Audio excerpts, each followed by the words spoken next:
Huwag na tayo magdrama dito. Tapusin na natin itong istorya nito dito sa Pilipinas. For the record, Mr. President, wala. Kasi naawa ako dito sa mga pulis.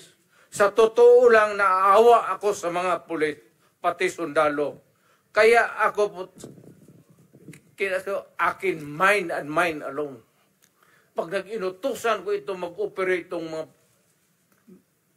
buang na ito, kung anong mangyari, akin yan. I'm emotional because I've been longing to state this particular sentiment. Protektado ko yan sila. Basta in the fulfillment of duty,